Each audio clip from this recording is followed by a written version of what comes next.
Oi, meu nome é Paula Chagas e hoje eu vim falar com vocês um pouquinho sobre mielodisplasia. Bem, a mielodisplasia é uma condição de saúde que é acometida pela malformação congênita ou falha no fechamento do tubo neural, e nos arcos vertebrais posteriores. A mielodisplasia também é conhecida como um disrafismo espinhal ou um defeito congênito da medula espinhal ou defeito do tubo neural, espinha bífida ou mielomeningocele. Então, esses são nomes aí também utilizados como sinônimos dessa condição de saúde.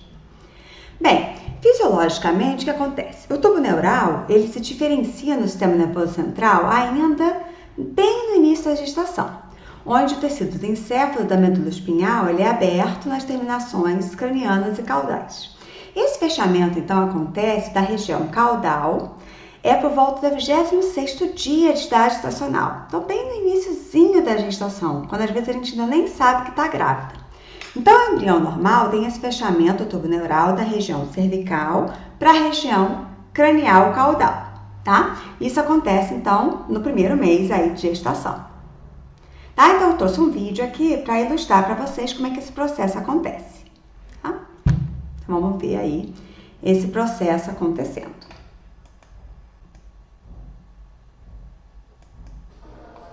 Muito bem, aqui nós temos uma visão lateral do sistema nervoso central.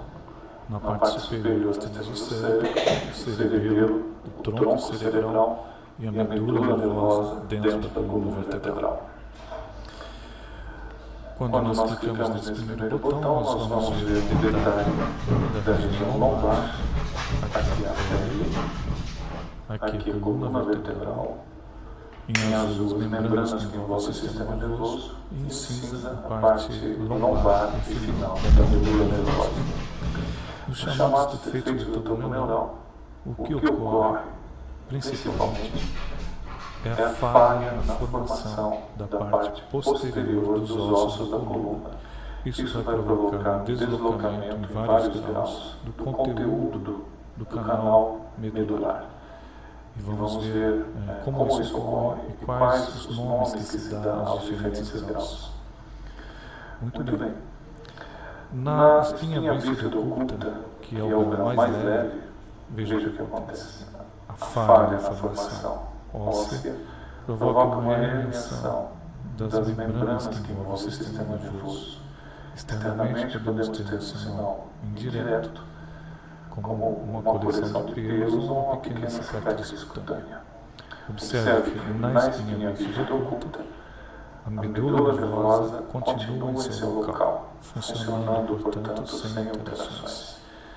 Já na meningocele, que é um grau mais avançado da herniação, as membranas acabam se herniando de maneira mais intensa, provocando inclusive uma visualização externa dessa herniação. Note ainda que o sistema nervoso, constituído pela medula, continua em seu lugar, sem provocar alterações, portanto, no quadro neurológico. Na mielomeningocele, que é um grau mais grave dessa herniação, veja o que acontece. As meninges chegam a se projetar externamente, muitas vezes até sem a cobertura cutânea, e o sistema nervoso também é projetado para além do seu local normal e, em consequência, a parte posterior, a parte inferior do corpo sofrerá com déficits neurológicos do tipo motor e sensitivo. Vamos fazer de novo uma comparação rápida entre esses 3 graus de malformação da coluna vertebral. Aqui o normal, com a parte posterior formada normalmente, os ossos da parte posterior da coluna vertebral. E aqui a comparação entre a espinha bífida oculta, uma herniação leve, sem alteração neurológica, na meningocele, uma herniação ainda mais intensa, porém ainda com a parte neurológica preservada, e na mielomeningocele, a herniação muito mais intensa, com as meninges expostas muitas vezes ao exterior e um deslocamento também na parte nervosa, provocando déficit motor e sensitivo na parte inferior do corpo. Eu espero que essa explicação tenha sido suficiente, que eu tenha colaborado com o seu conhecimento, e agradeço pela atenção.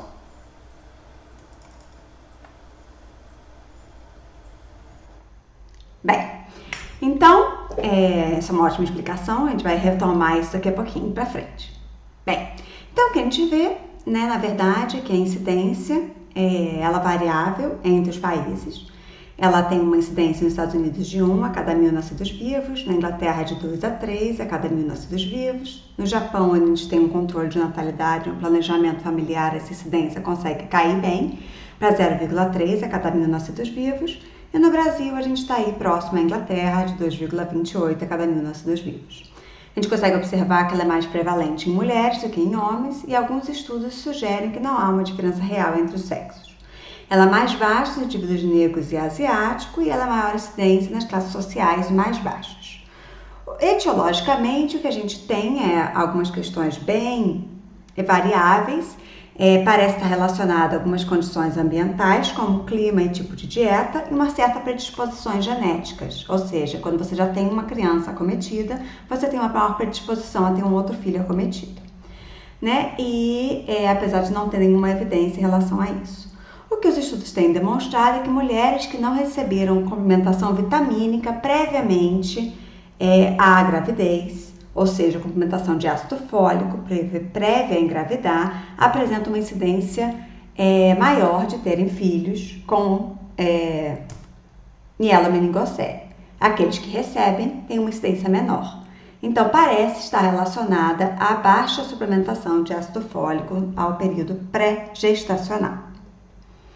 Bem, a gente tem como diagnosticar no período ainda pré-natal, então a ultrassonografia é o melhor exame diagnóstico, apesar de ser um pouco assustador, né, nessa fase, porque você diagnosticar essa condição de saúde ainda no período pré-natal, dependendo da sensibilidade do médico, ultrassonografista, pode assustar alguns pais, principalmente da forma como isso pode ser passado. Né? Eu tenho uma família que eu acompanho e que a passagem do diagnóstico foi bem traumática para essa família, dizendo que seu filho não iria sobreviver, né? Porque iria nascer com uma condição muito severa pós-parto, né? E hoje ele está aí super indo, evoluindo satisfatoriamente, apesar da sua condição de saúde de ter mielomeningocele, né? Então, a gente tem que tomar um pouco de cuidado em relação a isso. A gente tem como verificar por ultrassonografia também, por amniocentese, com aumento dos níveis de alfa-fetoproteína no líquido soro materno após a 14ª semana, apesar de ser um exame mais invasivo e ter algum risco fetal. E aí também um aumento do níveis de acetilcolinesterase após a 20ª semana. No nível pós-natal, a gente consegue confirmar o nível da lesão com uma tomografia computadorizada pós-parto. Bem, então na ultrassonografia a gente vai verificar aqui a lesão ainda dentro do útero, a gente vai verificar essa bolsa cística formada aqui na coluna, né? E depois da tomografia a gente vai verificar então o tipo de lesão que foi formada. Então, conforme o vídeo do Dr. Hermes apresentou previamente, a gente tem alguns tipos, então a espinha bífida oculta ou a espinha bífida cística. A oculta, ela geralmente não traz nenhum dano neurológico, muitos de nós podemos ter essa condição e nem sabermos, né? E a espinha bífida cística, ela vai ter dois tipos, que é a meningocele ou a mielomeningocele. A espinha bífida oculta, então, ela vai trazer uma falha em um ou mais arcos vertebrais que não se fundem, né? Adequadamente no terceiro mês do seu desenvolvimento, e geralmente a medula espinhal e as meninges aqui encontram-se intactas ainda dentro da medula, tá? Dentro do canal vertebral. Então a gente não tem uma lesão neurológica nesses casos. O que acontece é que você tem uma falha óssea nessa região e uma região marcada por uma depressão, pigmentação ou agregado de pelos nessa região, geralmente que ela é lombosacral. Então, você não tem distúrbios neurológicos ou músculo esquelético, pode até ter um distúrbio leve no trato urinário, e às vezes você tem um diagnóstico por um outro motivo, por uma radiografia qualquer, às vezes você tem uma lombalgia tardia na vida adulta, e você descobre que você tem uma espinha bífida oculta. A espinha bífida cística, ela ocorre então quando o tubo neural e os arcos vertebrais não se fecham corretamente, e aí você tem uma protusão cística. Então você tem essa formação dessa bolsa cística realmente aí externamente à sua coluna vertebral, e você pode ter então a protusão das meninges externamente, tá? Na meningocele, você tem protusão somente da meninge com líquido cérebro-espinhal para dentro da bolsa cística, e a medula espinhal ainda permanece intacta dentro do canal vertebral, tá? Apesar de poder exigir alguma anormalidade.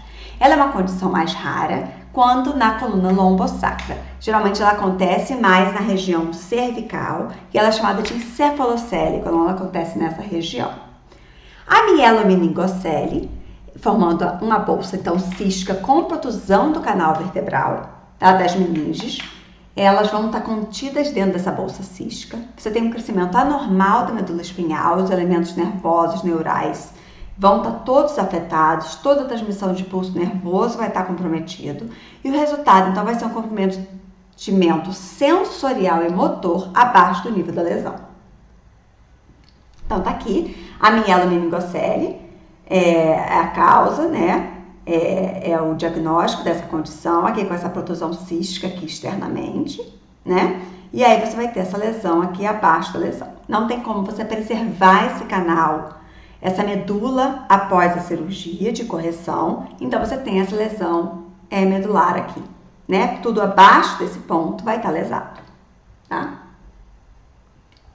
Então, na mielomeningocele fechada, esse é o aspecto da criança ao nascimento, você vai ter essa bolsa cística aqui, coberta uma combinação de pele e membranas, e na mielomeningocele aberta, as raízes nervosas e as medulas espinhais ainda vão ficar expostas, então é uma condição que na hora do parto você tem essa exposição da medula, e aí é uma condição de muito risco de infecção e às vezes até de risco de vida para a criança, tá?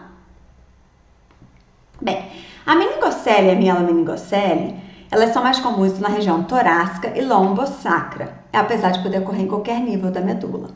Então, 2/3 das lesões abertas envolvem essa junção lombosacra. Então, é muito comum a gente ter uma criança que vai ter uma lesão medular nesses níveis, tá? Então, aqui, retomando os tipos de lesões, a gente tem a espinha bífida oculta, tá? Que vai ser só formado por esse agregado de pelos, uma região pigmentada na coluna, né? Sem lesão neurológica, apenas esses arcos vertebrais aqui duplo, né? Atrás. A meningocele, que é só essa protusão cística, sem exposição de tecido para cá, a medula continua intacta, e a mielomeningocele, onde você tem a protusão da meninge externamente para a bolsa cística, tá bom? E aí você tem uma lesão medular. Bem, então aqui a criança ao nascimento, né? E aí ela vai logo para a cirurgia, logo após o nascimento, e aí a criança após o nascimento, ela vai ter então uma lesão abaixo do nível da lesão. Geralmente estão causando uma paraplegia de diferentes graus. Bem, em relação à funcionalidade, as incapacidades que essa criança vai apresentar vai depender do nível que essa lesão vai se formar. Em termos de estrutura e função corporais, a gente vai ver que essa criança vai ter perda das funções sensitivas e motoras abaixo do nível da lesão. Então, a extensão da perda vai depender do nível da lesão, ou seja, a altura que essa lesão acontece, no grau de anormalidade que essa medula espinhal teve em termos de exposição do seu tecido nervoso, da quantidade de tração ao alongamento resultante da medula espinhal que foi envolvida durante esse trauma, do trauma do tecido neural que foi exposto durante o parto e na lesão pós-natal resultante então do ressecamento da infecção nessa região. Bem, em termos de atividade e participação, o que acontece? Com certeza essa criança vai ter prejuízo na sua mobilidade. Então, inicialmente, ela vai ter atraso no desenvolvimento motor, que vai ser variável de acordo com o nível da lesão. Então, ela vai alcançar sua capacidade motora, a sua capacidade de desempenho de habilidades motoras de acordo com o seu nível de lesão. Então, ela pode adquirir controle de cabeça, controle de tronco, né? Às vezes até engatinhar e às vezes a marcha. Vai depender do nível da sua lesão. Então, a gente vai discutir isso um pouquinho mais à frente. Ela vai ter capacidade de mudar e manter a posição do corpo também de acordo com o nível da lesão, assim como autotransferências. Ela é possível de adquirir esse treinamento e essas habilidades. A capacidade de mover-se, também de acordo com o domínio e com o nível da lesão. a capacidade de andar e de deslocar-se utilizando transportes, né? Ela vai ser capaz de utilizar diferentes dispositivos para mobilidade. Em relação ao autocuidado, a gente tem que tá avaliando e verificando a capacidade de executar diferentes tarefas do dia a dia, como lavar-se, cuidar das partes do corpo, com cuidados com os processos de excreção. Geralmente são habilidades que essa criança vai ter comprometida. São crianças que têm vários distúrbios no processo excretórios. A gente vai ver que ela vai precisar de avaliação urológica de repetição. Capacidade de vestir-se, comer, beber e cuidar da própria saúde. Essa criança vai precisar de muita atenção em relação ao seu próprio corpo, porque ela vai ter alterações de sensibilidade. Então, a gente vai ter que desenvolver esse autocuidado em relação a si mesma. Tá? Bem, em relação à estrutura e funções corporais, retomando aí, essa criança vai ter deformidades por posicionamento, que a gente vai ter que tomar cuidado desde pequena. É muito comum essa criança desenvolver a famosa postura de rã, porque os seus membros vão ficar flácidos, ela não vai ter movimentação ativa. Então, ela não vai ter a correção da postura de forma automática, tá? Então, a gente vai ter comumente deformidades em flexão, abdução e rotação externa, e o que pode levar a quadris subluxados e luxados. A causa dessa condição é diferente de crianças com paralisia cerebral, tá? Porque essa criança não tem o tônus espástico, o aumento de tônus. Ela tem, na verdade, o contrário. Ela tem uma ausência de tônus nessa região, né? Ela não tem movimentação, ela não tem uma tonicidade ali para segurar o posicionamento. Então, ela fica flácida, o membro fica largado. Mas ela tem uma mesma condição predisponente às crianças com paralisia cerebral, que é a falta de posicionamento em ortostatismo. Então, se essa criança não for exposta à posição ortostática, se ela não for colocada de pé precocemente, assim como as crianças com paralisia cerebral, ela vai luxar e subluxar, né? Subluxar e luxar esse quadril, né? Então, a atenção a essa criança ela tem que ser precoce, assim como a criança com paralisia cerebral. Bem, outra deformidade muito comum que a gente tem que ficar atenta é com o alinhamento desses pés, né? E a deformidade comum também, o equinovaro, né? Principalmente pela ação gravitacional, chamando esse pé para baixo. E a deformidade de tronco, tá? Essas crianças geralmente desenvolvem escolioses, né? Posturais, tá? Principalmente em relação ao local da cirurgia, né, que fica uma cicatriz bem ampla na coluna e que podem levar ao comprometimento das funções vitais, tá? Quanto cardíacas, quanto respiratórias. Então, a gente tem que tomar muito cuidado com esse tronco, tá? A gente tem que ficar atento também a complicações em outras áreas do sistema nervoso central. É comum essas crianças terem problemas estruturais no sistema nervoso central, como hidrocefalias compensatórias a mielomeningocele, em 60% a 95% dos casos, causados por má formação de Arnold-Chiari. E aí essas crianças têm comprometimento também do grau cognitivo, então inteligência abaixo da média. É comum elas terem problemas estruturais também no intestino e na função vesical, tá, da bexiga, causando bexiga neurogênica, tá? Então, ela vai ter problemas com o esvaziamento da bexiga, então precisando de cuidados intensivos, passar sonda para não ter infecções de repetição e outros problemas associados, como obesidade, osteoporose, lesões cutâneas, que a gente vai ter que ficar atento. Bem, a gente pode ter dois tipos principais de alterações nos membros inferiores. A perda completa de função abaixo da lesão, causada uma paralisia flácida, se toda a medula que ficava abaixo do nível da lesão foi retirada.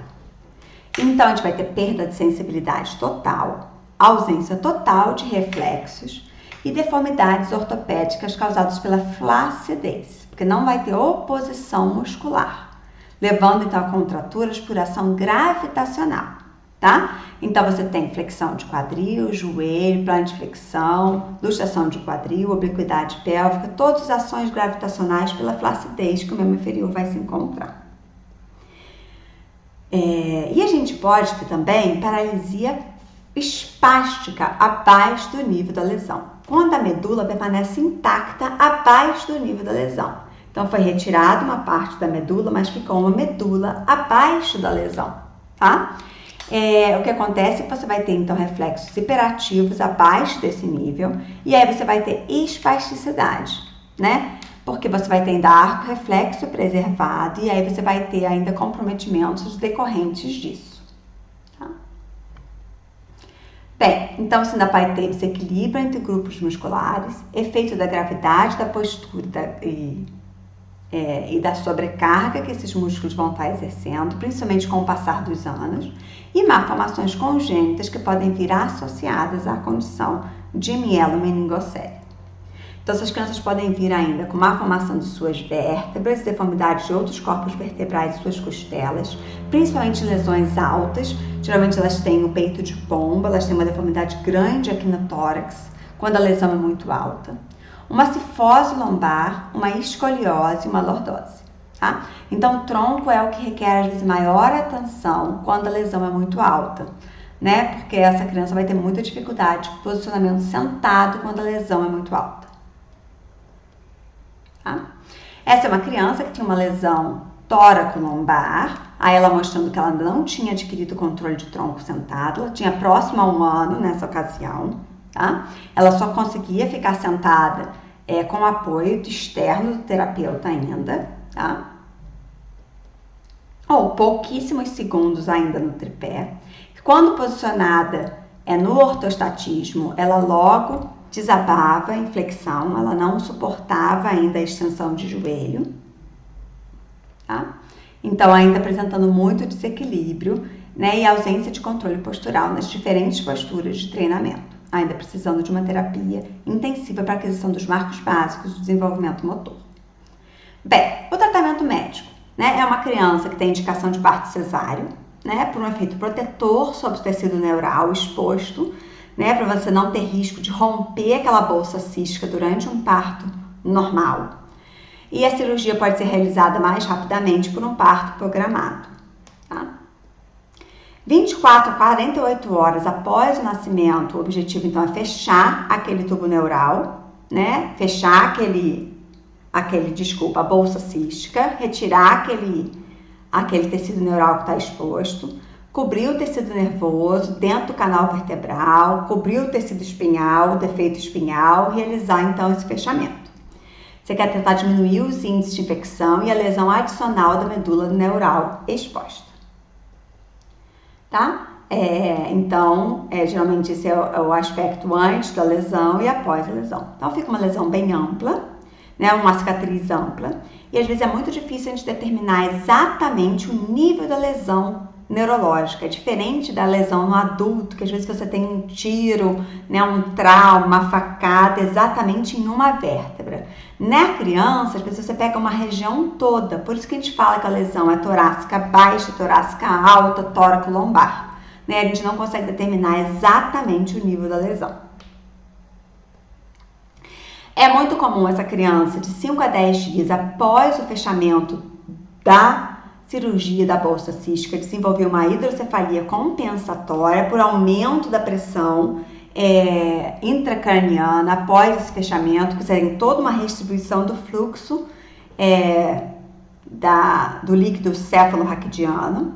Então, você tem que fazer esse acompanhamento ainda dentro do hospital e, se for necessário, corrigir a hidrocefalia com o shunt. Como ela é uma hidrocefalia compensatória, quando ela ainda acontece pós-cirurgia, às vezes a criança fica sem uma lesão por conta da hidrocefalia.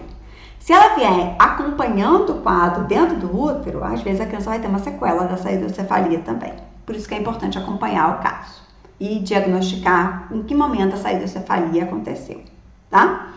Essa criança entra em terapia profilática com antibióticos para tentar evitar complicações de controle de infecções, tanto no reparo da bolsa como a inserção do shunt, tá? De derivação ventrículo-peritoneal. Bem, essa criança precisa então ter acompanhamento de avaliação urológica. Se ela não for encaminhada pelo médico principal, nós, fisioterapeutas, temos que estar acompanhando e encaminhando para avaliação urológica, para ver como é que está esse funcionamento cinético entre a bexiga e a uretra. Essas crianças tendem a desenvolver então a bexiga neurogênica, porque elas têm dificuldade de perceber a sensibilidade adequada do enchimento dessa bexiga, né? Então elas podem ter dois tipos, a bexiga flácida ou a bexiga espástica, em que elas não vão ter então o esvaziamento completo da bexiga.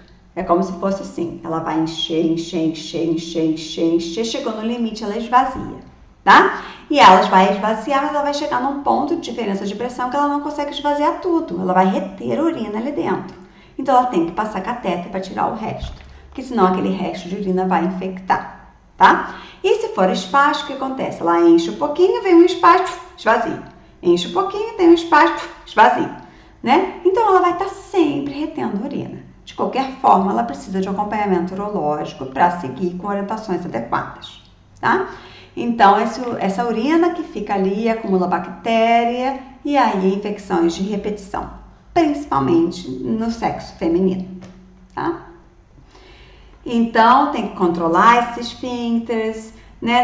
No esfíncter uretal, geralmente são coletores externos para meninos, compressão manual externa e o cateterismo intermitente. E na incontinência retal, às vezes um treinamento da função de evacuação, às vezes o ritmo estabelecido, aí todo dia de manhã, a criança é colocada no trono e aí ela acontece por esvaziamento de pressão, ela consegue evacuar nessa hora certa no troninho, e um regime alimentar adequado, muita fibra, fruta, né, exercícios, ela consegue evacuar sem problema, tá? Bem, outra coisa que geralmente acontece acompanhando essas crianças, elas virem acompanhadas de pé torto, tá? Isso é muito comum. Como ela se move pouco dentro do útero, os pés acabam entortando, né? Então, o pé torto congênito, ele vem acompanhando e aí a gente quer o quanto antes que esse pé seja corrigido, principalmente se a criança tiver prognóstico de marcha, né? Porque a criança precisa de ortostatismo precoce a partir dos 9 meses de idade, né? Então, o tratamento conservador é engessamento dos pés, no máximo até 9 meses, para tentar corrigir esse pé, e depois a cirurgia, né? E as órteses para manter o pé depois no posicionamento correto. Isso é uma luta nossa aqui, que eu que trabalho com SUS, porque a gente tem muita dificuldade de conseguir essa cirurgia no prazo correto. Às vezes a gente consegue de um pé e não do outro pé. Então, às vezes a criança tem um lag de tempo aí de 1 ano entre uma cirurgia e outra, isso atrapalha demais o tratamento da criança, tá? Então, fiquem atentos a isso. No quadril, a gente quer impedir luxações, né, utilizando órtese abdutora do quadril por alguns meses após o nascimento, se essa criança tiver luxação congênita de quadril, vier associado, e ortostatismo quanto antes. Então, estabilizadores para casa, né, e orientar essa família para posicionar de pé para o crescimento, prevenir a luxação o quanto antes. Bem, a medula presa e ancorada, o que acontece? É uma complicação frequente que acontece com crianças com mielomeningocele, onde, naturalmente, nós temos uma medula que ela nasce na criança do tamanho dos arcos vertebrais. Conforme a criança cresce, o que acontece? Os arcos vertebrais vão crescendo, porém a medula não cresce mais. E o que acontece aqui na cicatrização, né? Ela teve uma medula que ficou exposta para o lado de fora, né? E durante a cicatrização, algum pedacinho da medula por acaso se ancorou, né? Igual realmente uma âncora, em algum arco vertebral específico. Conforme esse arco vertebral foi crescendo, ele é tracionado, né, ao longo desse crescimento. E aí você tem uma perda progressiva aí ao longo dos anos, nos estirões de crescimento principalmente, após então esse crescimento grande, tá? Então, comumente a criança pode ter alguns eventos de medula ancorada ao longo do seu desenvolvimento. Então, a medula presa ou medula ancorada são aderências após a cirurgia de correção de mielomeningocele, o linfoma da medula espinhal caudal ou anomalias de separação da medula espinhal. É um evento isquêmico, geralmente causado então, pelo estiramento da medula, que ocorre aí de 15% a 20% dos casos, E o diagnóstico é extremamente clínico e os pacientes então vão apresentar uma súbita perda de função, tá? Então a gente tem que ficar atento. Bem, outra complicação que pode acontecer é um mau fechamento da cicatriz, tá? Isso acontece quando você tem uma área muito extensa pós-lesão, né? Então você teve uma bolsa cística muito grande e a gente não teve tecido cutâneo suficiente para tracionar e fechar essa cicatrização, tá? Então aqui ficou exposto esse tecido, né? Durante aqui. Então você tem risco de escara, risco de formação de osteomielite, risco de infecções de repetição, né? E o tratamento, então, é cirurgia plástica para o enxerto, você pegar enxerto de outra região de pele aí da pessoa, ou um enxerto externo, como o hidrogel para cobertura. E você pode tentar fazer um fechamento por laser, um fechamento de ferida, aplicação de kinesiotaping, tá? Apesar de ser uma região muito complicada no bebê, né? Na criança. Por quê? A criança fica basicamente supino, né? Ou basicamente escorada quando sentada. Então, uma região muito abafada por causa da fralda. Então, uma região de difícil cicatrização, tá? Então, uma complicação muito ruim que pode acontecer nessas crianças. Bem, na avaliação, então, a gente tem que encontrar o nível da lesão, ou pelo menos determinar qual é as nossas chances de evolução com essa criança, em termos de prognóstico, para saber até onde a gente pode evoluir o tratamento. Então, a gente tem que tentar avaliar a força muscular, lógico, de acordo com a capacidade da criança. Então, movimento resistido contra a gravidade ou força muscular manual, teste de esfigmomanômetro modificado, dinamometria manual, de acordo com a capacidade da criança de entendimento e compreensão. Avaliar o tônus através de expansão, palpação, manobras, né? O teste sensorial através de expressões faciais ou choro. E o teste de reflexo. Observar se está abolido, normal ou hiperativo. A gente tem que avaliar a ADM passiva, o quanto ela está preservada ou não, dor, presença de outras alterações do sistema nervoso central, como no caso de hidrocefalia, e avaliar a capacidade funcional da criança pelos testes padronizados. Então, o FMS, que é o Functional Mobility Scale, que a gente vai avaliar então a capacidade de desempenho na marcha, o GMFM 88, que apesar de não ser validado para crianças com mielomeningocele, tem sido utilizado em alguns estudos com essas crianças, a Bayley-2, o PED, o PED-CAT, que é um teste amplo que pode ser utilizado para avaliar o desempenho dessas crianças, atividade e participação, a escala de equilíbrio pediátrica e a participação também pelo Life Habits Questionnaire. Bem, além disso, a gente consegue determinar a posição das raízes motoras lesadas na medula por conta do nível motor e essa definição é importante para classificação funcional e acompanhamento. Então, define-se como paralisia alta, a paralisia resultante do defeito medular nos segmentos mais altos, L1 e L2, a paralisia média, como as que são nos segmentos médios, lombares, como a L3, e a paralisia baixa nos segmentos lombares baixos, L4 ou L5. Então, geralmente, a avaliação do nível funcional, a gente vai determinar L1 e L2 pelo músculo pessoas preservado, pelo movimento de flexão do quadril, que pode ser pelo levantar o joelho na posição sentado, a capacidade da criança de passar para gatas, tá? Quadríceps, que é L3 e L4, a extensão da perna, chutar uma bola na posição sentada, também a gente avalia bem pela capacidade da criança se manter engatinhando. L5 e S1, flexores de joelho, flexão de joelho, fletir a perna na posição prona. Então, a gente vê pela capacidade da criança de chutar uma bola, né, de conseguir fletir, passar de sentado para de pé, né? Tibial anterior, L4 e L5, flexão dorsal do pé. Então, andar no calcanhar. Então, você pode brincar de andar de palhaço. Né? E S1 e S2, a panturrilha, flexão do plantar do pé, que seria andar na ponta dos pés, né? O andar de bailarina. Bem, a fisioterapia, o acompanhamento dela, tem uma mudança mensal no plano de tratamento para acompanhar o desenvolvimento normal da criança. Né? A gente tem que orientar essa família para mudar de decúbito constante, para prevenir escaras, prevenir ou diminuir os encurtamentos das deformidades, por alongamento, mobilização passiva, posicionamento e órteses, tá?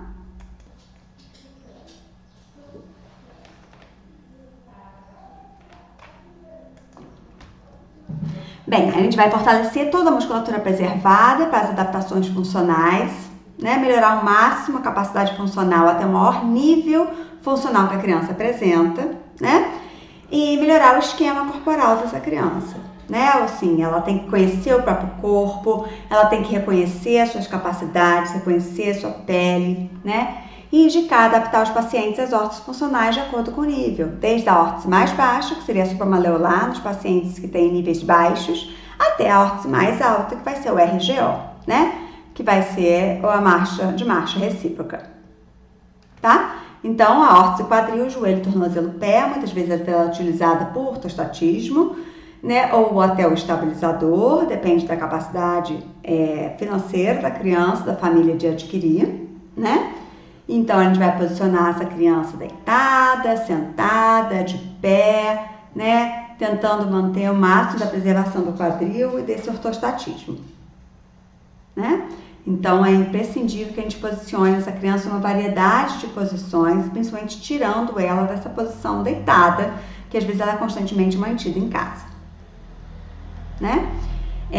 Com a criança que tem a capacidade, então, aí de rolar, passar para gatas, a gente vai estimular o máximo possível de independência, ensinar essa criança a fazer as transferências sozinha, né, que a criança treine bastante a mobilidade, a força de membro superior, ela vai precisar dessa capacidade de membro superior para se autotransferir, né, seja para tocar uma cadeira de roda, seja para passar para sentado sozinha, seja para entrar e sair do carro, né, ela vai precisar dessa independência por toda a sua vida, né? Então, fazer todas as transferências de forma independente. Então, o máximo de treino dessa atividade possível, dessa força e mobilidade, a gente tem que treinar, né?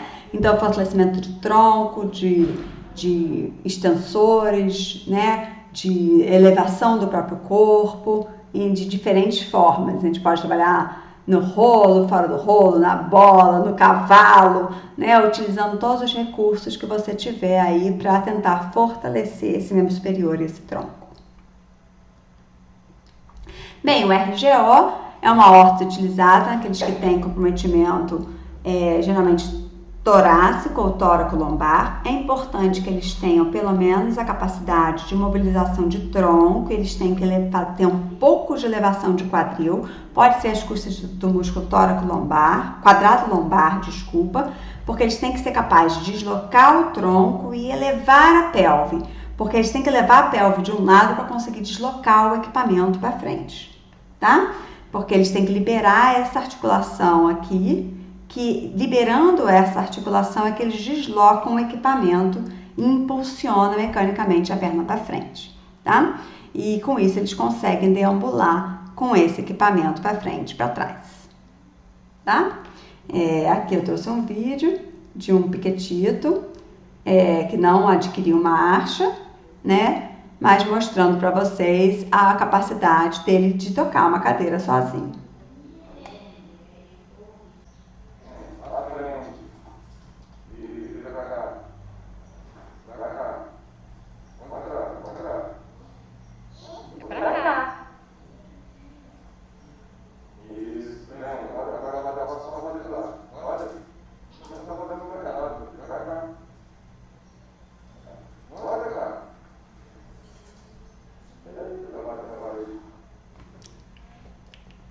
Bem, e o prognóstico, né, vai depender, então, mais uma vez, do tipo, do grau de lesão e se há ou não condições clínicas associadas.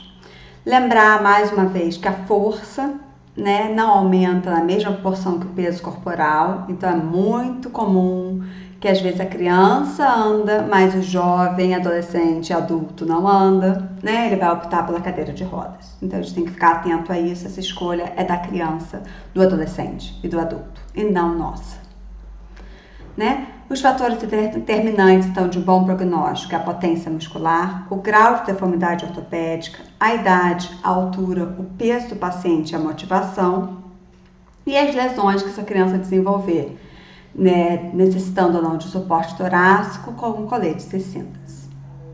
Então, artigos demonstram, né, mais uma vez, que os fatores que vão influenciar o prognóstico deambulatório é o nível da lesão, as alterações ortopédicas, a ortetização, a idade, a presença ou não da espasticidade, a presença ou não de maior grau de déficit de equilíbrio, a motivação familiar e a socialização, o quanto de gasto energético ele tem, alterações cognitivas, se tem hidrocefalia e malformação de hernia do Chiari e o tratamento fisioterapêutico que ele está recebendo.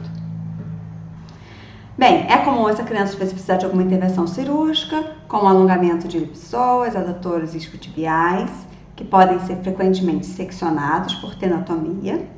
A capacidade sexual da mulher é quase normal, são mulheres férteis que vão ter uma gravidez de alto risco por conta de serem paraplégicas.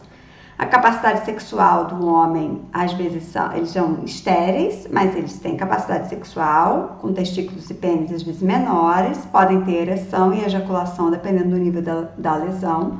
Então, isso tudo vai ter que ser realmente explorado na ocasião. Então, aí em termos prognósticos, geralmente a lesão entre L1 e L2, a criança não tem sensação nos membros inferiores, geralmente uma criança que não vai andar, vai ser uma criança cadeirante, mas que não pode controlar bexiga ou intestino, então necessitando desse tipo de cuidado.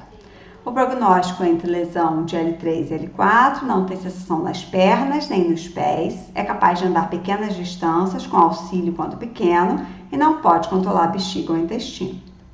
E a lesão entre S2 e S4 não tem sensação nos pés, anda sozinho e pode precisar de alguma ajuda para controlar intestino e bexiga, tá? Então, a lesão aí, mais uma vez, o prognóstico vai depender do nível da lesão e de todas essas condições associadas, dependendo, então, do nosso cuidado e do nosso olhar.